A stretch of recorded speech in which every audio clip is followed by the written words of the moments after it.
With all due respect, that's a bunch of malarkey. This is a bunch of stuff, deal. What does that mean, a bunch of stuff? Well, it means it's simply inaccurate. It's Irish. Exactly, it is. We Irish call it malarkey. Thanks for the translation. No, we Irish call it malarkey. You know what this is?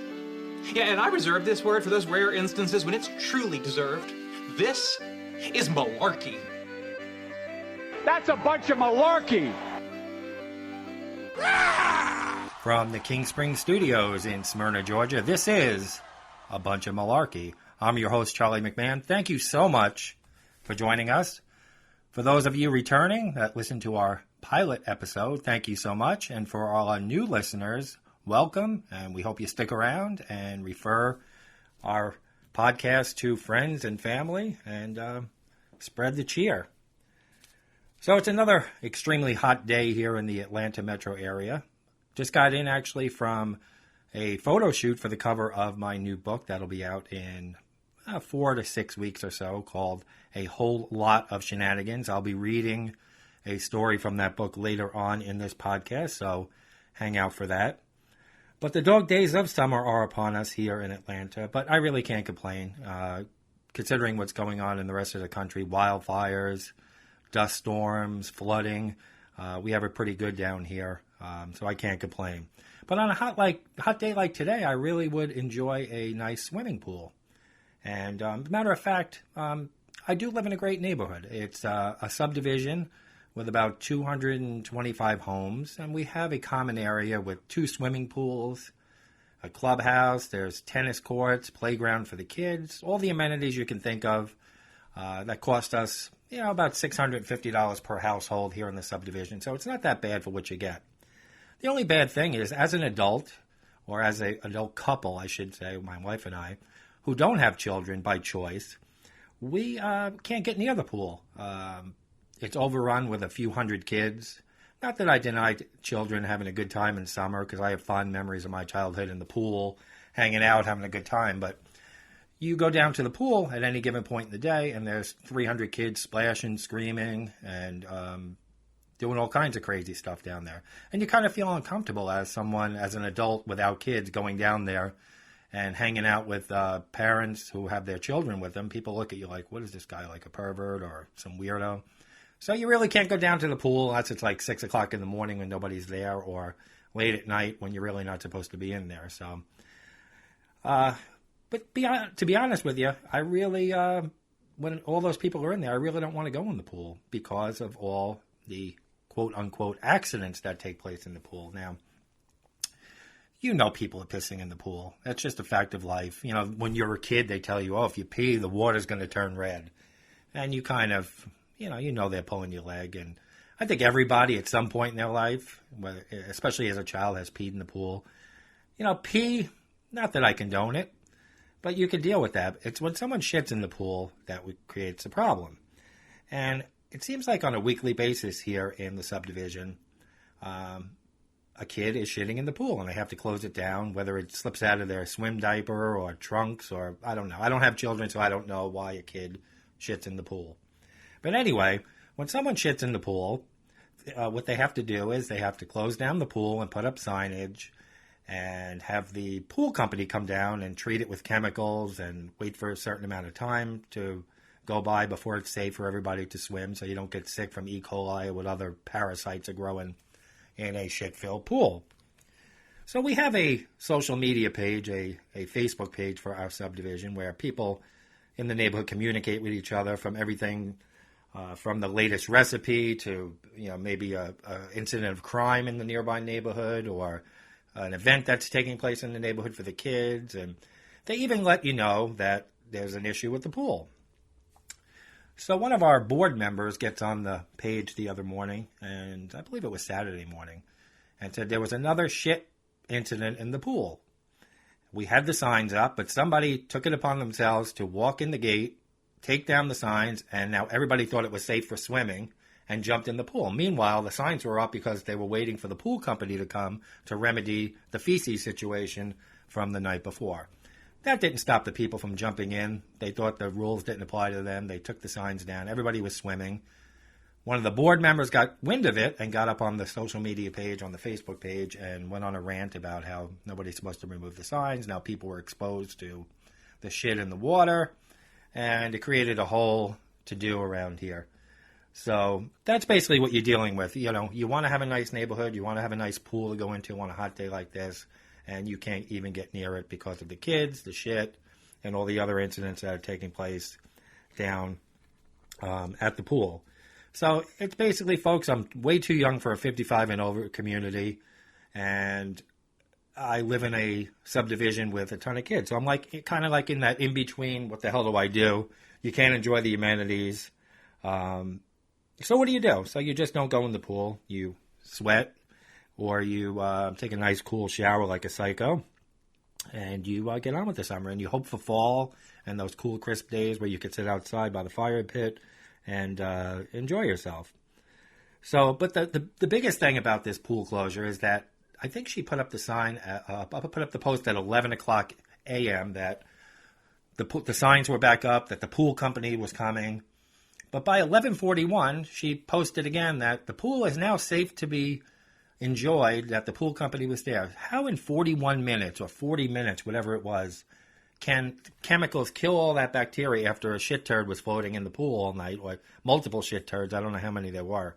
But how can a pool be safe to swim in 41 minutes after the shit was removed and the chemicals were put in? So I did a little research online. I said, I got to see this.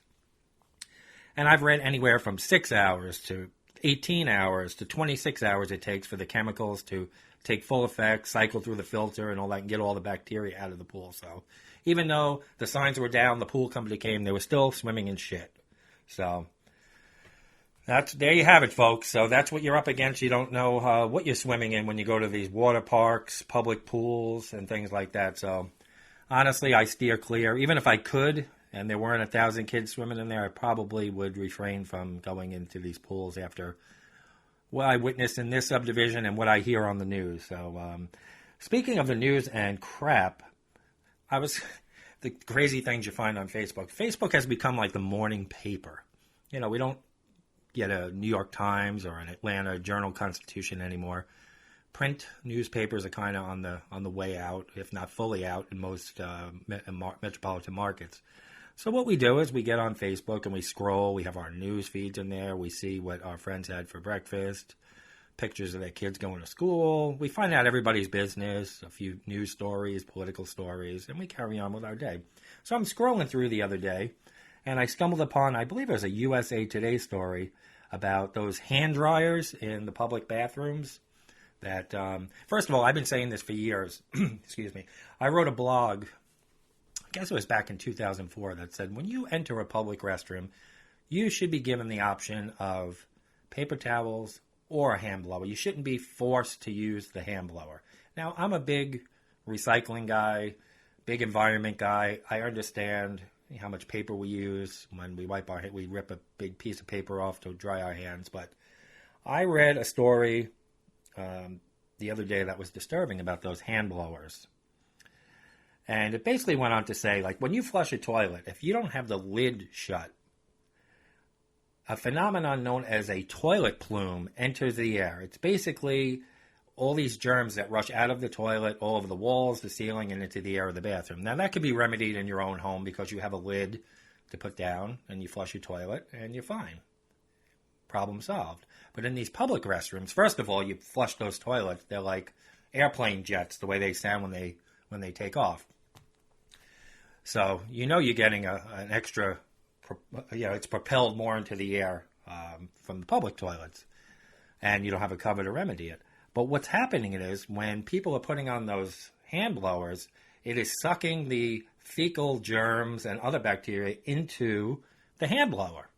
So basically, you're washing your hands, thinking you're all clean. You're not touching anything. You're tapping the startup button with your elbow, and you're basically spreading feces back on your hands with the hand blower. Now, they did a lot of research on this, and they did some Petri dishes. They scraped the little plates inside of the hand blowers, and that's basically what you're getting, folks. So when you go into those restrooms, look for paper towel or ask for paper towel. Avoid those colonies of bacteria in those hand blowers.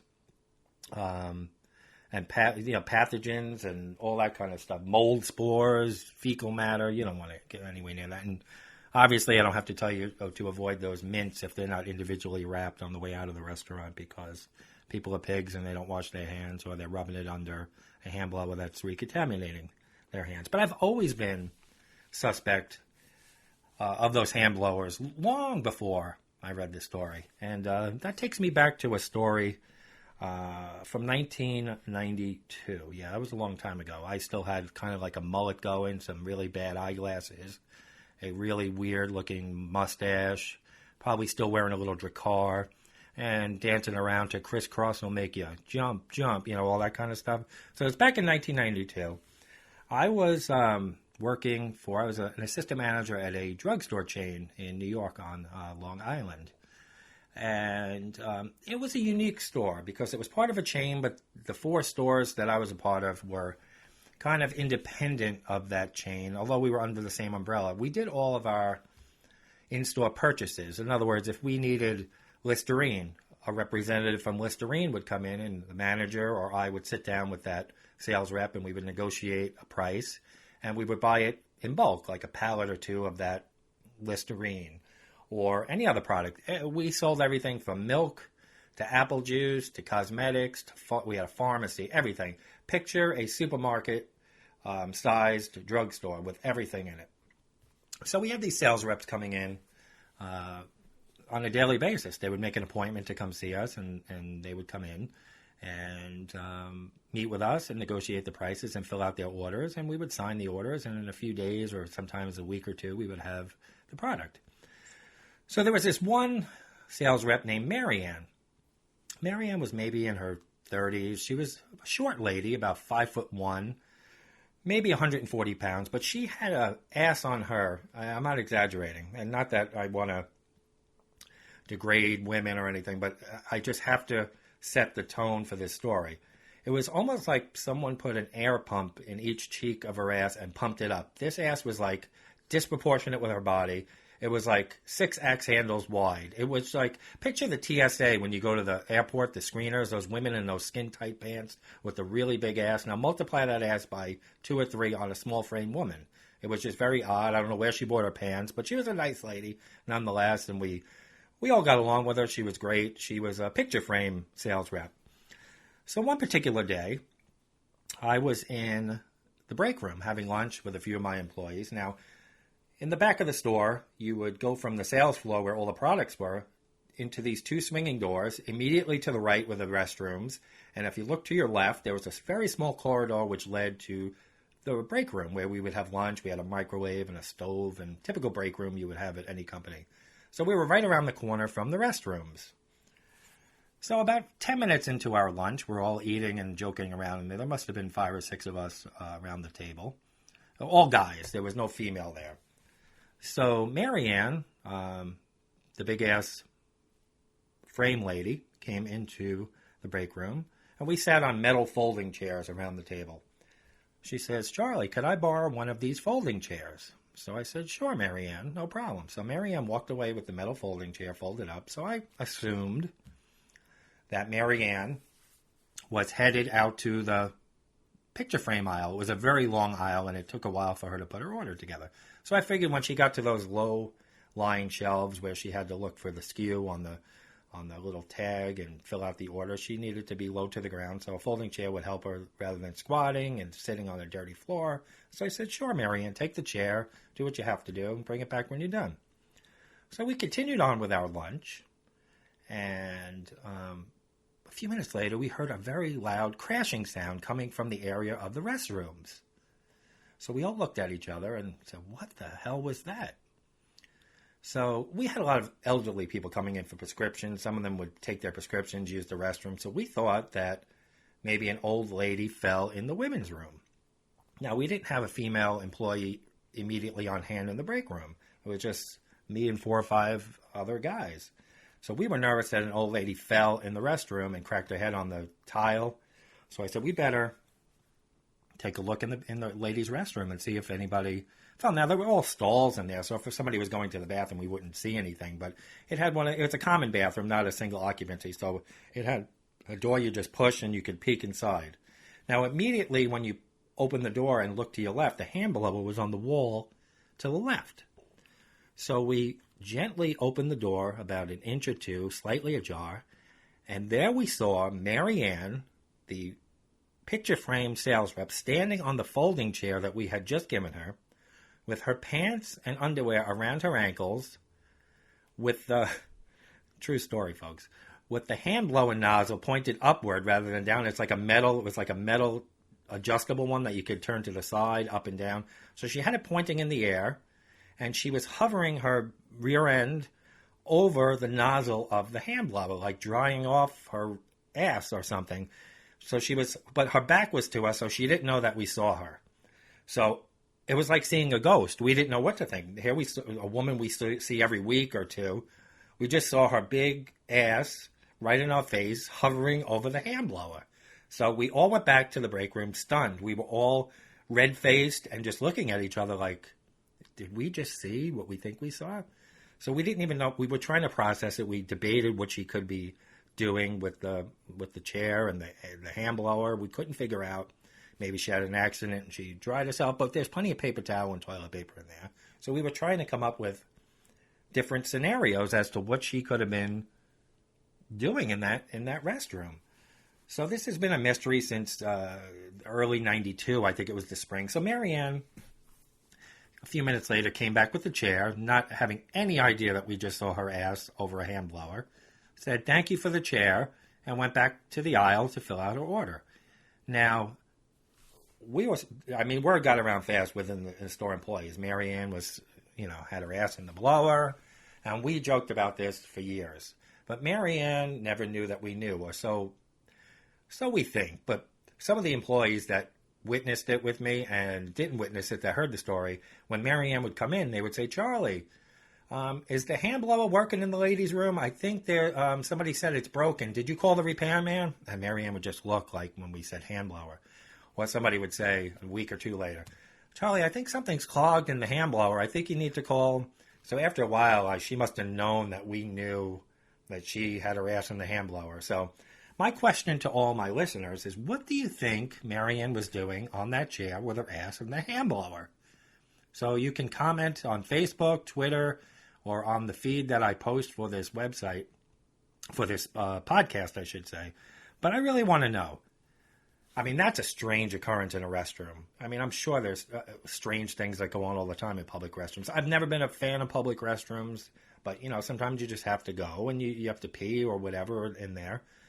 But, like, even urinals, I've always stood clear of urinals as a man. I always try to get a stall and stand up and pee in the toilet in the stall rather than... The urinal is just so awkward. You're standing there and a guy's standing next to you and you can't really talk. You're not going to say, hey, how about those Yankees last night? So you just kind of have an awkward stare at the wall. Sometimes there's a divider in between the urinals. Sometimes there's not. But it's just very awkward. I don't know who invented that. Some baseball stadiums, they have like a trough like the cows or pigs eat out of, where you're just peeing into this big...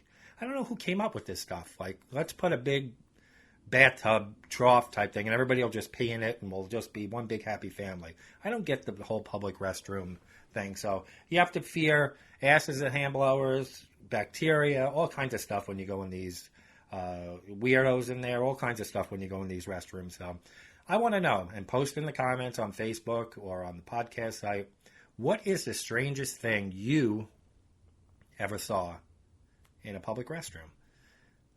Maybe you saw an ass and a hand blower back in 94 or 97, after maybe Marianne wasn't the first to put her ass in the hand blower. Maybe you saw an ass and a hand blower back in 83. I don't know.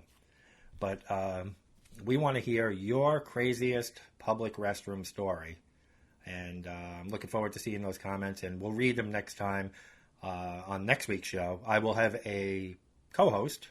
I was supposed to have a co-host today, but he had a little bit of a dental procedure, so I didn't want to have him talk for 20 minutes, a half an hour. So we'll have him here next week, and I've already spoken to a couple people about joining the podcast. So it'll be fun, but it'll be fun to read your comments about the strangest thing you ever saw in a public restroom. In case you don't know where we are on social media, you can go to Facebook, which will be the best because we'll post the live streams to these podcasts where you don't have to go on iTunes or any other site. But we are on Spotify. Just punch in A Bunch of Malarkey in the search engine and you will find us there.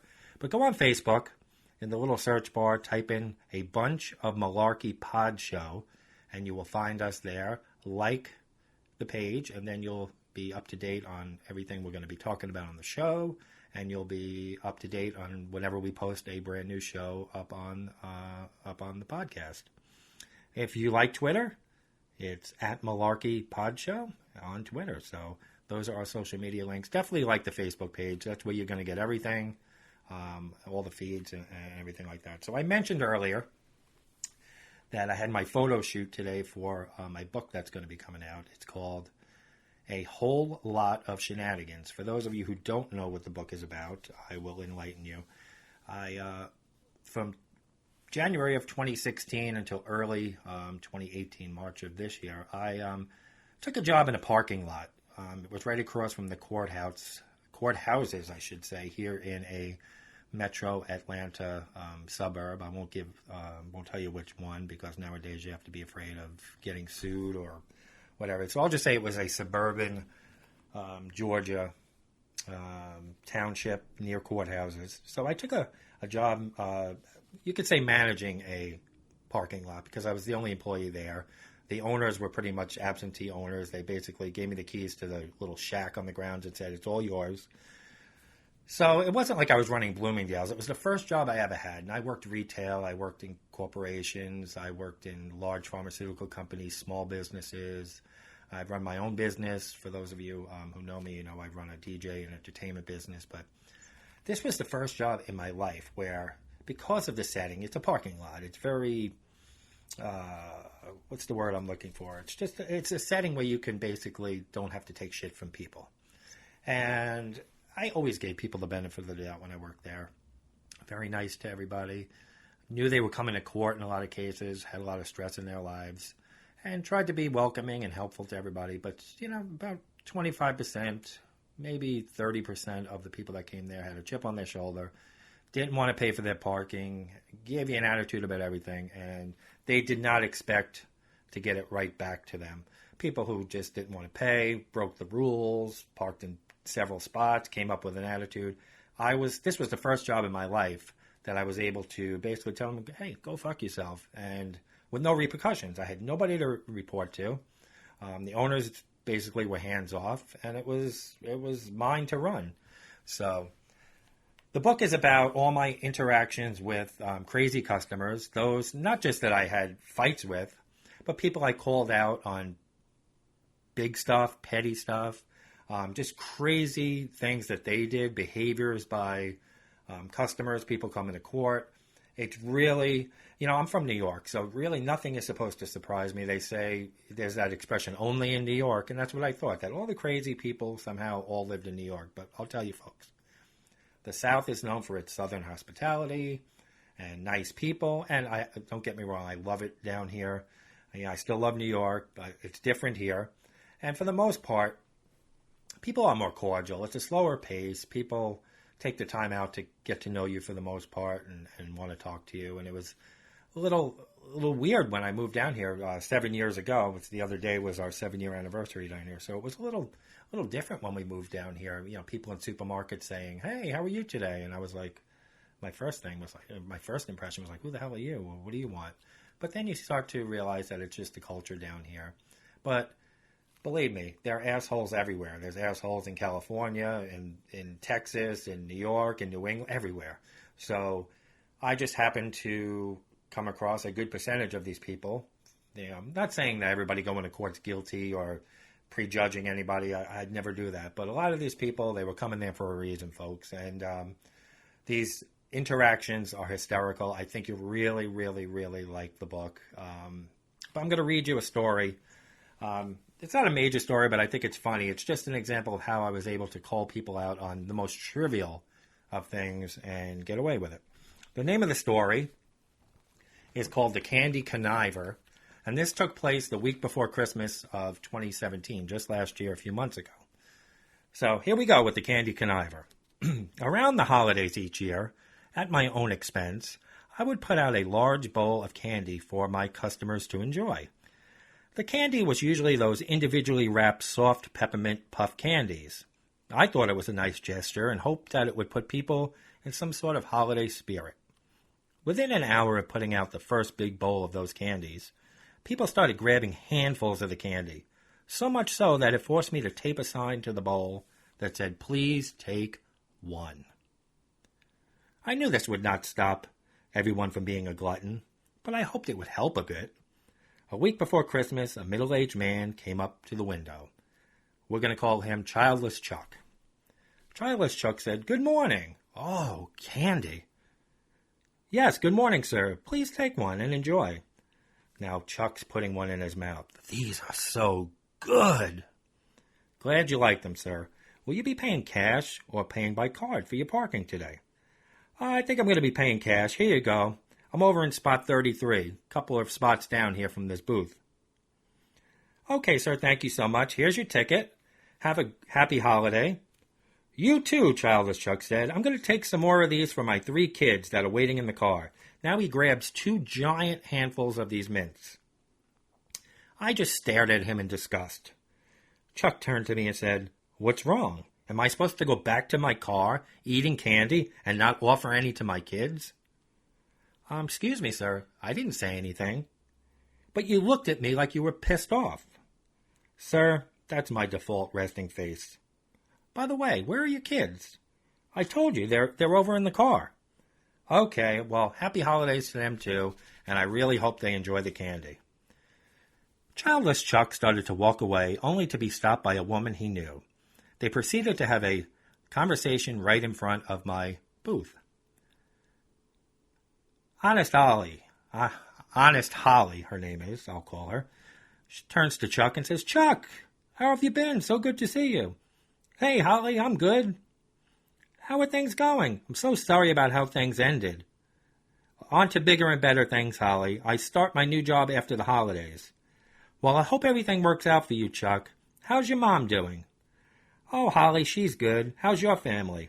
"Oh, everyone is great. We're all getting ready for the holidays. What about you?" "Yeah, same here. Well, I got to get inside. I'm late for court. It was great seeing you, Holly."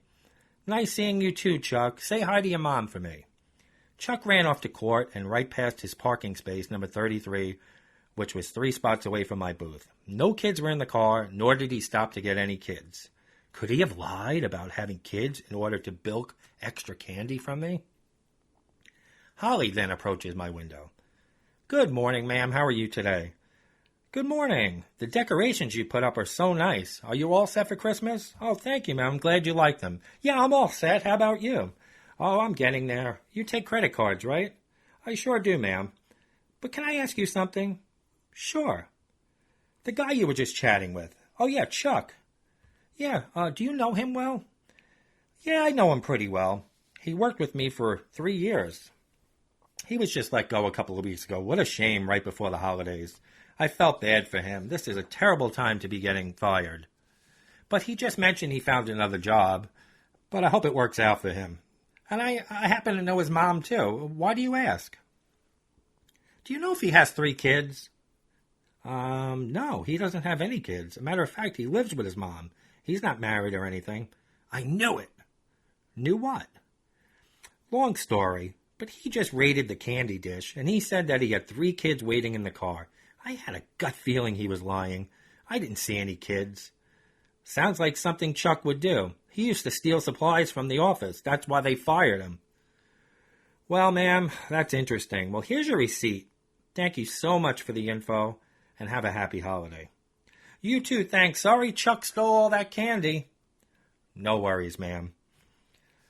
So, Chuck had sticky fingers, and not from the individually wrapped mints. Yeah, it wasn't the crime of the century. But who lies about having kids to justify candy thievery? "Let it go, Charlie. It's Christmas time," said the angel on my left shoulder. "Call that motherfucker out," said the devil on my right shoulder. Or was it reversed? I don't recall. Anyway, I couldn't help myself from bringing it up when Childless Chuck came out of court. Now I'm yelling out the booth window. "Hey, Chuck!" "Who, me?" "Yeah, could you come by for a second?" Why, do I owe more parking money? No, I gotta ask you something. Chuck walked over. Yeah, what do you need? Where are your kids, Chuck? They're inside with my wife. I have to go and pick them up by the exit. Did they enjoy the mints? Yeah, thanks again. Merry Christmas. You know, Chuck, I just had a little conversation with Holly while you were in court. Who's Holly? I don't know any Holly. You know, the lady you used to work with, the one you chatted with before? Oh, Holly, yeah, nice lady. Holly said you don't have any kids or even a wife. Why are you so concerned about me and my kids and now my wife? Come on, Chuck, you took the candy for yourself. Come on, just admit it. Are you the fucking candy police? No, Chuck, but I did a little digging, and Holly told me all about the office supplies, the fact that you don't have kids, and some other stuff. You're insane. You're doing this all because of a handful of mints? Not really, Chuck. It's not about the mints. It's about the conniving. So what are you going to do? You going to arrest me for taking some extra fucking mints? No, Chuck. I'm not going to have you arrested. I just wanted you to know that I knew all along that those mints were all for you. Don't you have anything fucking better to do all day in that booth? This is what I do, Chuck. I enforce unwritten social rules. No, you police fucking candy dishes. Okay, Chuck, listen, I got better things to do. Good luck at the new job. And listen, just a word of advice. It's the holidays. I don't want to see anything bad happen to you. Don't be taking shit from the fucking stockroom. Fuck off, you piece of shit. You're lucky you're in that booth or I'd kick your ass. Wish the wife and kids a Merry Christmas, Chuck. Chuck sprung into his car and let out a whistle, and away he flew like a heat-seeking missile. But I heard him exclaim as he drove out of sight, fuck all y'all and get a fucking life. So that was my candy conniving holiday story that's featured in my new book, A Whole Lot of Shenanigans. There are plenty more stories like that where I confront social abusers, people who think that the rules don't apply to them. There's a lot of stories of me doing things to get even with these people. Chuck kind of got off the hook, but there are some people that didn't get off quite so easily. There are a lot of verbal interactions in this book that you'll find amusing, a lot of crazy requests from people coming to a parking lot, and a host of other things. I think you'll be laughing from cover to cover, so I hope you will be looking for that book come late September, October. I will have a release date coming up very shortly. Well, that's going to wrap up today's show. I hope you had fun talking about shit in pools, Mary Ann's ass in the hand blower, and childless Chuck trying to rip me off. Definitely stay in touch via social media. Again, we want to hear your comments today about maybe some interesting situations you've had in public pools. I want to hear about the craziest thing you ever saw in a public restroom, and we'll read them on the air next week. So make sure you get those comments. And please, folks, we're building a following here. So definitely share the link to this podcast, this episode. Share our Facebook page with your friends and family. We want to start growing the audience. And like I always say, beware. It's a shit show out there. Until next week, everybody, thank you so much for tuning in. This has been a bunch of malarkey.